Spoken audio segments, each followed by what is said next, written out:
On a entendu M. Salomon nous dire que l'hiver allait être long, rigoureux, etc. On n'a pas besoin de M. Salomon pour savoir que l'hiver va durer 3 mois et demi, ou alors il peut se transformer en M. Météo. Hein. Mais à part ça, bon, il n'y a pas de quoi paniquer les Français. Les Français, ils ont pris leurs responsabilités, ils font très attention. Bon, à part quelques abrutis qui font des fêtes en loose day, mais ils font très attention. Et l'épidémie, pour un moment d'hiver, à une période de froid, se maintient à un taux qui est acceptable. Voilà. D'accord. Bon, bah écoutez, ça veut dire que le 15, alors, le 15, on déconfine et on peut aller. Et je préfère entendre M. Salomon que M. Salomon. Là, il est en train de nous préparer. Non, mais attendez, personne pensait que le 15 septembre, ça allait être. 15 décembre. Ça allait être la fête du slip. Faut pas arrêter. On sait bien que le 15, les gens vont devoir continuer à faire attention. Ça, non, mais je suis d'accord avec vous, mais le chiffre. Oui, mais sauf que le confinement était lié à ça. Mais ce chiffre de 10 000, par exemple, là, si c'est à 10 000 ou de 5 000 qui a été arbitrairement choisi par Emmanuel Macron, il a un sens, ce chiffre de 5 000, ou ça pourrait être 10 000 ?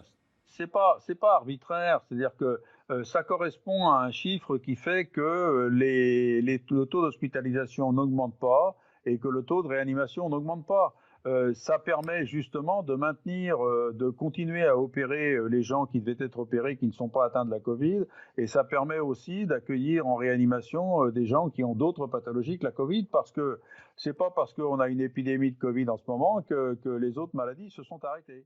Jean-Paul Hamon, qui est médecin généraliste, c'est assez amusant, Jean-Paul Hamon, de vous regarder écoutant Monsieur Salomon, puisque votre visage en dit peut-être plus que ce que vous pourriez dire en parole. Et en même temps qu'il parle, vous hochez la tête, genre, je ne veux pas dire il dit n'importe quoi, je n'irai pas jusque-là, mais il y a un peu de cela.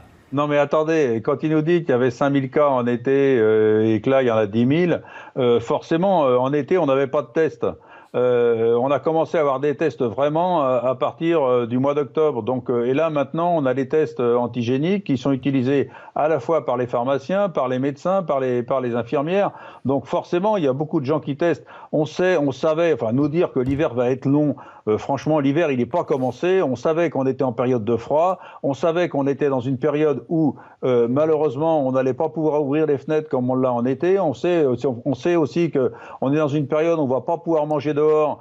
Parce que d'abord on peut pas mettre de parasol chauffant à cause des écolos et puis ensuite parce que c'est quand même l'hiver et qu'il faut quand même être complètement givré pour manger dehors de ce temps-là. Donc écoutez, il faut qu'il arrête de nous sortir des banalités quoi. On le sait que le virus va circuler, on le sait que bon on en a au moins jusqu'au mois d'avril-mai.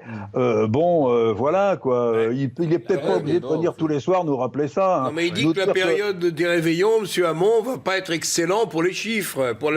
Attendez, la période des réveillons, les périodes de Noël, dire que les familles vont se réunir, encore heureux que les familles vont se réunir.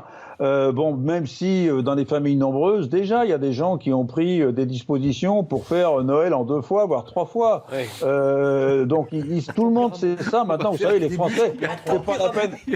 Non, mais attendez. Écoutez, on sourit au moins, vous nous donnez le moral, c'est déjà bien. Voilà, non, mais c'est bon, quoi. Salomon, qui nous fasse un peu en vacances de temps en temps, ça nous fera du bien, surtout. Monsieur Hamon, vous avez parfaitement raison. Vous parlez d'or. Merci, Jean-Paul Hamon. Jean-Paul Hamon, est-ce qu'on pourrait dire 10 000 ? Est-ce que 10 000 n'aurait aucune incidence sur l'argument que vous avez mis en place tout à l'heure, et notamment les lits en réanimation ? Non, mais je voudrais simplement revenir sur le côté anxiogène de M. Salomon.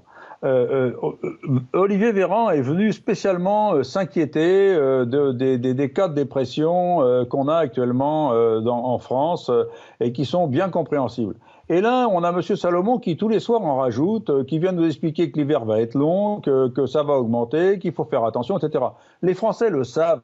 Il pourrait venir une fois par semaine nous faire l'état des lieux. C'est pas la peine de venir tous les jours faire le cacou. Là, il s'est laissé pousser la barbe, mais on l'a reconnu, M. Salomon. Vous savez, c'est monsieur qui était pas de masque au mois de mars, c'est monsieur qui était pas de test au mois de septembre, et c'est monsieur qui est pas de vaccin contre la grippe au mois de novembre. Alors, ce serait bien qu'il se fasse un peu oublier, parce que moi, personnellement, j'aimerais bien qu'il disparaisse un petit peu des écrans et qu'il disparaisse tout court.